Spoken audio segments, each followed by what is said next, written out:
ನಮಸ್ತೆ ವೀಕ್ಷಕರೇ, ಶುಭೋದಯ. ಜಾತಕ ಫಲ ಕಾರ್ಯಕ್ರಮಕ್ಕೆ ಸ್ವಾಗತ. ನಾನು ಪ್ರಗತಿ ಜೈರಾಮ್. ಇವತ್ತಿನ ಜಾತಕ ಫಲ ಕಾರ್ಯಕ್ರಮದಲ್ಲಿ ಈ ದಿನದ ವಿಶೇಷತೆ ಜೊತೆಗೆ 12 ರಾಶಿಗಳ ಫಲಾಫಲ ಹೇಗಿದೆ ಅಂತ ನೋಡೋಣ. ಹಾಗೆ ನೀವು ಕಳುಹಿಸಿರುವಂತಹ ಸಂದೇಶಗಳತ್ತ ಸಹ ಗಮನ ಹರಿಸಲಾಗುತ್ತೆ. ಮೊದಲಿಗೆ ಪ್ರಾಜ್ಞರಾದ ಶ್ರೀಕಂಠ ಶಾಸ್ತ್ರಿ ಅವರನ್ನ ಕಾರ್ಯಕ್ರಮಕ್ಕೆ ಸ್ವಾಗತಿಸೋಣ. ಶಾಸ್ತ್ರಿಗಳೇ ನಮಸ್ಕಾರ, ಕಾರ್ಯಕ್ರಮಕ್ಕೆ ಸ್ವಾಗತ. ನಮಸ್ಕಾರಗಳು. ಶಾಸ್ತ್ರಿಗಳೇ, ಮೊದಲಿಗೆ ಈ ದಿನದ ವಿಶೇಷತೆ ಬಗ್ಗೆ ತಿಳಿಸ್ಕೊಡಿ. ಶ್ರೀ ಗುರುಭ್ಯೋ ನಮಃ. ಹರಿ ಓಂ.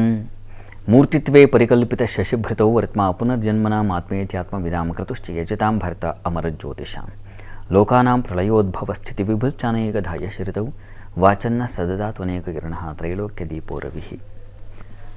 ವೀಕ್ಷಕರೆಲ್ಲರಿಗೂ ಶುಭೋದಯ, ಶುಭ ಬೆಳಕು. ಈ ದಿನದ ಸಂದೇಶಗಳನ್ನು ಪರಿಶೀಲಿಸುವ ಪೂರ್ವದಲ್ಲಿ ಇವತ್ತಿನ ಪಂಚಾಂಗವನ್ನು ಗಮನಿಸಿಕೊಳ್ಳೋಣ. ಶ್ರೀ ಶೋಭಕೃ ನಾಮ ಸಂವತ್ಸರ, ಉತ್ತರಾಯಣ, ಹೇಮಂತ ಋತು, ಪುಷ್ಯಮಾಸ, ಶುಕ್ಲಪಕ್ಷವಾಗಿದೆ.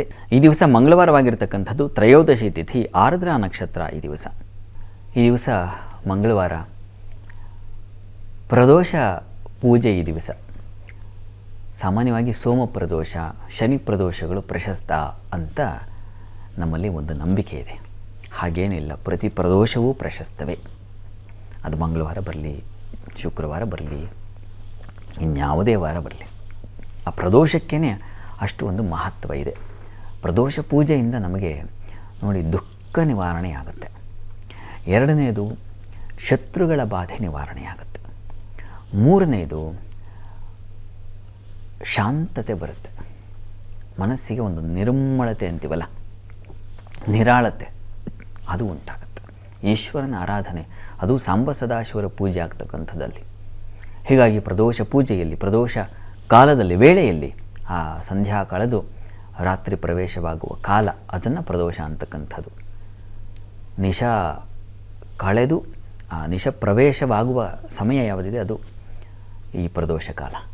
ಅಲ್ಲಿ ಸಾಂಬ ಸದಾಶಿವರ ಪ್ರತಿಷ್ಠಾಪನೆ, ಕಳಶದಲ್ಲಾದರೂ ಸರಿ, ಮೂರ್ತಿಯಲ್ಲಾದರೂ ಸರಿ ಮಾಡಿ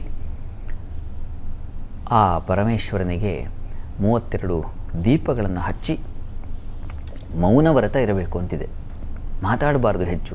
ಪರಶಿವನ ಪೂಜೆಯಲ್ಲಿ ಅವನು ಹೇಗೆ ಧ್ಯಾನಾಸಕ್ತನೋ, ಧ್ಯಾನ ಮೂರ್ತಿಯವನು, ಹಾಗೆ ನಾವು ಪರಮೇಶ್ವರನ ಅವನ ನಾಮಾವಳಿಗಳನ್ನು ಅಥವಾ ಅವನ ಯಾವುದಾದರೂ ಸರಿ, ನಮ್ಮ ವೇದಶಾಸ್ತ್ರ ವಿಪುಲವಾಗಿದೆ. ಆ ವೇದಶಾಸ್ತ್ರಗಳಲ್ಲಿ ಯಾವುದಪ್ಪ ಅತ್ಯಂತ ಉತ್ಕೃಷ್ಟವಾದ ಮಂತ್ರ ಯಾವುದು ಅಂತಂದರೆ ಅಲ್ಲಿ ಶತರುದ್ರಿಯ ಅಂತ ಹೇಳ್ತಾರೆ. ಶತರುದ್ರಿಯದಲ್ಲಿ ಯಾವುದಪ್ಪ ತುಂಬ ಆ ಒಂದು ಭಾಗದಲ್ಲಿ ಯಾವುದು ವಿಶಿಷ್ಟವಾದದ್ದು ಅಂತಂದರೆ ಅಲ್ಲಿ ಶಂಚಮೇ ಮಯಶ್ಚಮೇ ಅಂತ ಒಂದು ಅನುವಾಕ ಬರುತ್ತೆ, ಅದು ಪ್ರಶಸ್ತ ಅಂತ.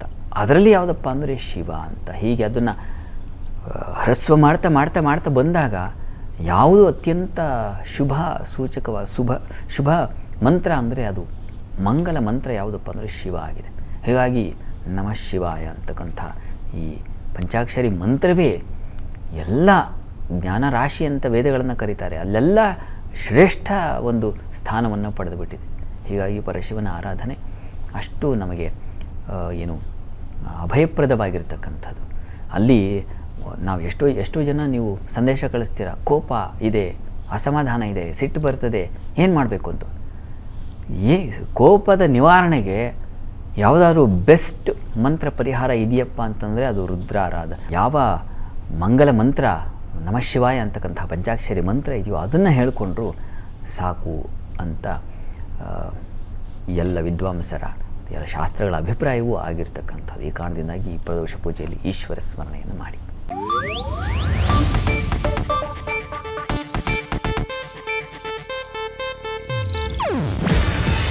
ಇದು ಏಷ್ಯಾನೆಟ್ ನ್ಯೂಸ್ ನೆಟ್ವರ್ಕ್ ಪ್ರಸ್ತುತಿ.